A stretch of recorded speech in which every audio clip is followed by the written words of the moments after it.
WrestleSTAR here for June 18th, 2023, running down the wrestling headlines from AEW to WWE. We are going to be looking at CM Punk's AEW Collision return. We're also going to be looking at the latest match announcements for Money in the Bank on July 1st, why AEW picked the date that they did for Collision, as well as the in-ring return of one WB star at a live event on Saturday night.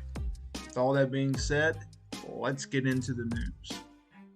So WWE announced on the SmackDown Lowdown on Peacock that it will be the Usos taking on undisputed WWE Universal Champion Roman Reigns and Solo Sikoa at Money in the Bank. And of course, this came after the fact that Jey Uso officially turned his back on Roman Reigns by super kicking him. They laid out Solo, and then they laid out Roman again with another super kick. Roman sold the super kicks very, very well on the June 16th episode of SmackDown in the main event. I thought they did a hell of a job. We knew that they were going to be building towards this match. We just didn't know when exactly, whether or not they would save it for Money in the Bank or SummerSlam. I'm glad that they went with Money in the Bank. I think it'll be a really, really good match. Probably not match of the night, but it'll definitely be one of the selling points of this themed match, or this themed event, of course, with the addition of the men's Money in the Bank and women's Money in the Bank matches.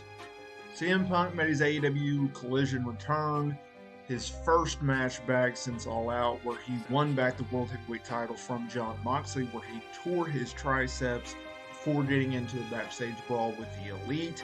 Of course, he tagged with FTR to go over Juice Robinson, Jay White, and Samoa Joe in a trios bout. He looked solid. They protected him. I'm never going to knock someone's physique. He went with the long trunks. I personally preference his look in traditional trunks with kick pads. It's a cooler look, but hey, it is what it is. He looked good. Now, whether or not he gets actually booked at Forbidden Door on June 25th remains to be seen. There's been some talk about him potentially going with Kenta as his opponent there, but I don't know if that's actually going to happen or not. Punk reportedly not thrilled with it, but either way, he looks solid in his Collision return. And make sure to check our shorts. We have a clip of him and Samoa Joe with a great pop from the crowd. We have his shot at the Young Bucks, and we have his entrance up right now for you to all watch. Speaking of AEW Collision, that leads us to our next point. So Dave Meltzer was talking about how, look, AEW Warner Bros. Discovery, they strategically picked this date, June 17th, for the premiere of AEW Collision in Chicago, Illinois.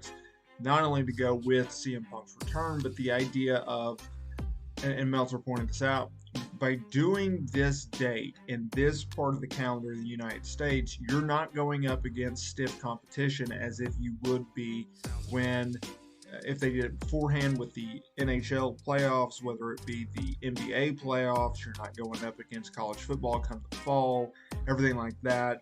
The fall schedule is brutal enough in addition to college football, especially once you get NHL and NBA kicking off. MLB's not really anything to worry about in terms of Saturday night competition until playoffs hit.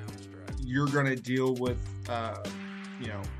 interruptions and preemptions and everything like that just because you are on TNT and they have such a heavy sports-based programming block, and it's on, a Saturday night. Like, you're going to deal with that, but you knew that going into it. But anyway, very strategic on their part.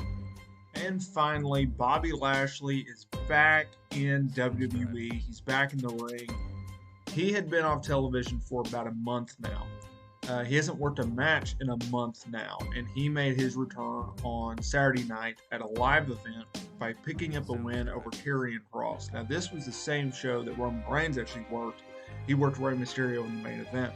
Lashley has not been seen since the May 12th episode of SmackDown.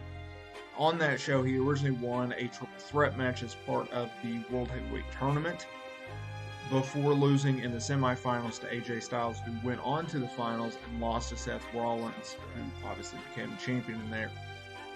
I don't know this for sure, and there's been no reports regarding this, but I would anticipate the fact that Lashley returned at this live event. It should make you think that he is going to be back on television very, very soon, and that's always a good thing.